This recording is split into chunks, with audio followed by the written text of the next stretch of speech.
Golden Domer, Marist Liufau, the number. I think I have no idea how to pronounce that. But part of the problem with watching like these guys just on all 22 is you don't hear commentators say their names. So I have zero idea how the hell to say Marist's name here or Marist. I'm not sure.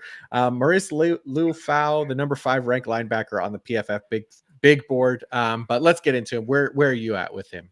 So we're gonna go with Liufau because I'm not sure Liufau. either. Okay, Okay, let's do it. Liufau. Okay, Okay, so we're gonna roll with that.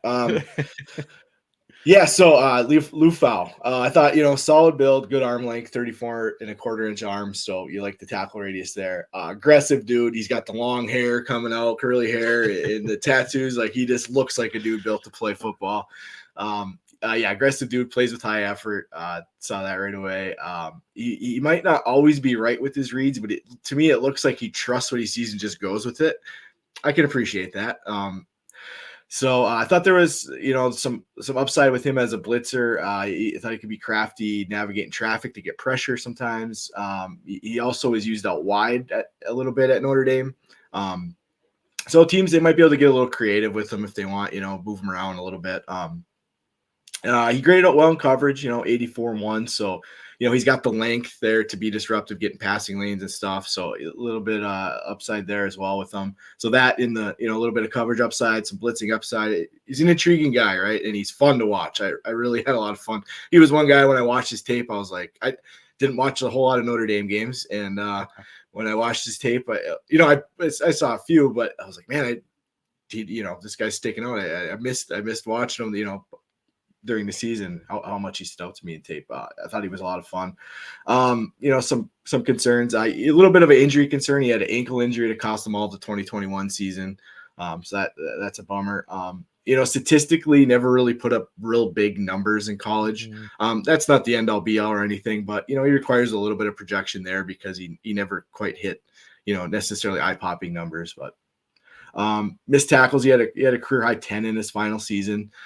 So clean that up a little bit. And along those lines, I thought, I talked about he's an aggressive dude. I think playing a little more under control might help in that area. So, yeah, how about you? Liufau, yeah. So, yeah, I guess we came away a little bit different with him, I think, right? Because, I watched, I'd say most of his season. So there's probably some games in there that I didn't miss, and that could be where the gap is as well, right? But for me, I found him kind of frustrating. Like I found like a very tentative kind of tackler, like almost waiting for he's waiting for the ball carrier to run into him at times before he tries to wrap up. So I don't know. You mentioned the aggression, right? Like I saw it at times, but not consistently, I guess. Okay. Right. And I can see that. I noticed, yeah, just the tentativeness a little bit more, which I was kind of struggling with, right? And he already had like this 18.4 or 18.9% missed tackle rate last year. And I ding him a little bit even more than that just for not even like attempting the tackle. And I think that's where some of that low production comes from as well from him. Yeah. Like I think I barely cracked 50 tackles or something like that, or even, yeah, what did he have? 43 tackles, something like that. So really low production as well. And I just, some of it is just, I think, due to that tentativeness for him. He's actually good at like getting into position to make a play. I just found like he didn't have the aggressiveness that I was kind of looking for from him. And then just often getting blown up by offensive linemen, making it to the second level as well, which, again, happens to all linebackers. But, for him, I found it was particularly common.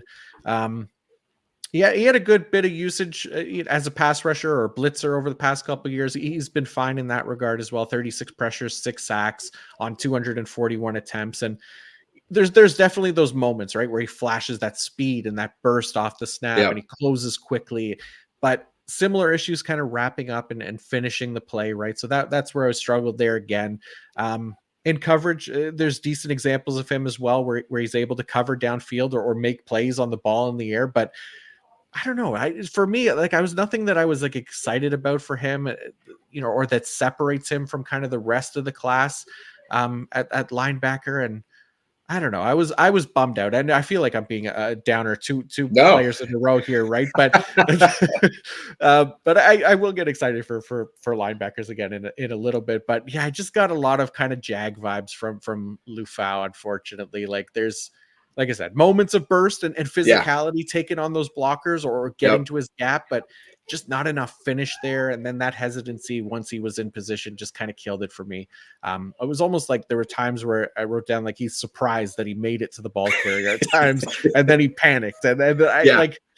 So I think he could be fine as like kind of a rotational player or backup in the NFL, but I'd be really surprised if he was winning a starting job anywhere, at least early in his career. But yeah, Yeah. I mean that's No, just me. no, I get it. I didn't have super high. I thought his tape was fun at times. It's some of those Mhm. backside pursuit plays I probably gave him more credit for than I should have, because there is times he came screaming off the edge, right, and he could get there, and there were some really fun plays. But like I said, he's not always right with his reads, but when he sees it, he goes. There was times where he stalled. I do agree with you. I had that written down as well. Mhm. Um, yeah, and that you're right. That could be part of the reason why his production wasn't exactly eye popping at all. I mean, Right.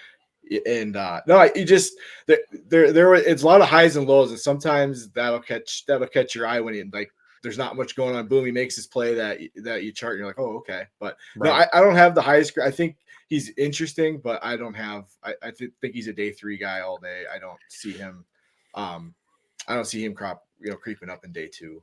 Yeah. But Yeah, that's where I'm at with him. Like I'm fine taking a shot on him day 3, right? Like mhm. I didn't have like a favorite landing spot. Like I just thinking like rotational spot, like New England or Cleveland or Cincinnati or Pittsburgh or Dallas. Like, Dallas probably the main one for me. They like to rotate Yeah. their guys in and out, and he's not enough of a threat to hurt Damone Clark or Marquise Bell there in year 1. But you got Eric Kendricks there as well as a solid vet, similar hairstyle as Lufau as well, or at least he used to, right? So he could mentor him a little bit there. But yeah, I guess, yeah, you obviously not giving too much away, but I'll be lower on him, obviously. Yeah, no, for sure. Did you say your landing spot? I had a few, but I think Dallas was the Oh, one that I Dallas. kind of Yeah. landed Okay. on. Yeah. Yeah, I kind of went the same route. Like I went Carolina just because there's not much there. Josie Jewell, Shaq Thompson, obviously coming back from the broken leg, brutal Yeah. leg injury. I think he's got 1 more year left. I just picked a spot. Yep. Somebody's like a day 3 dart throw. Yeah. I think I'm a little more intrigued with him than you are, but I get the hesitancy with him because it's he missed the season. The production's not great. It's kind of it was like peaks and valleys with him for me watching Right. tape. And sometimes, like I said, you can give guys a little bit too much credit for those like eye popping, backside pursuit plays, or when they track him down and drag him down, the hair's flying. So I mean, I get it. We're a little different on him, but I don't Yeah. necessarily have a high grade either. As far as where he's going to go in the draft and everything. So Yeah.